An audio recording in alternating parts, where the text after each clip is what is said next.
Hi, it's Dr. Emily Isham here for Rare Cancers Australia again. So we've been talking a lot about COVID-19 vaccines, and some of these videos have been discussing the myths that are circulating through many communities at the moment on many platforms, including people with cancer in our own cancer community. Something that I've been particularly hearing recently, quite often actually, is that people who are vaccinated are carrying the same amount of virus in their noses and throats as people who are unvaccinated. So there is no point in getting vaccinated. Now, this is not true. Firstly, we've never said these vaccines are 100% effective at preventing infection, as I've mentioned before. Of course, that would be a wonderful outcome for all vaccines, but sadly, some diseases just don't work like that.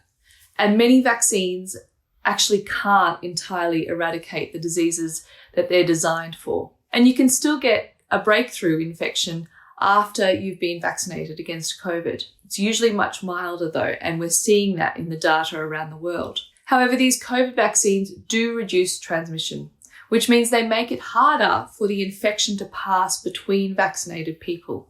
Secondly, data has shown that the viral load, or the amount of virus being carried in the noses and the throats of those who've been vaccinated, those viral loads decline much faster in people who are vaccinated than in people who are unvaccinated, meaning vaccinated people are contagious for less time.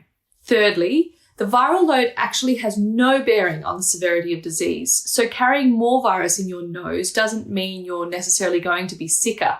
One thing we do know with certainty though is that being vaccinated does protect you against getting really sick and getting that severe disease and dying from it. Another myth I've heard circulating is that the vaccination leads to people shedding virus to those who are unprotected around them. Now, this is developed because way back when the live poliovirus vaccine was developed, they noticed that the virus was transmitted in small amounts by people who had just been vaccinated to people who are immunosuppressed, so people who are particularly vulnerable.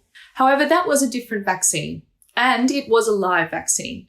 No COVID vaccines are live. They do not give people a COVID infection. They just create the spike protein, like familiarizing the body with one puzzle piece so that the body can recognize the whole puzzle later. The one puzzle piece on its own actually can't cause any damage without the rest of the puzzle, just as the spike protein on its own cannot cause any infection, and nor can it cause someone to shed the COVID virus. It is just not possible. I hope that's cleared up some misinformation for you, and I hope it's made you feel just a little bit more reassured about the benefits of getting vaccinated, and I hope it's put to bed some of your fears about it. Please get in touch if you have any questions. I'd be happy to have a stab at answering them. I'll see you next time.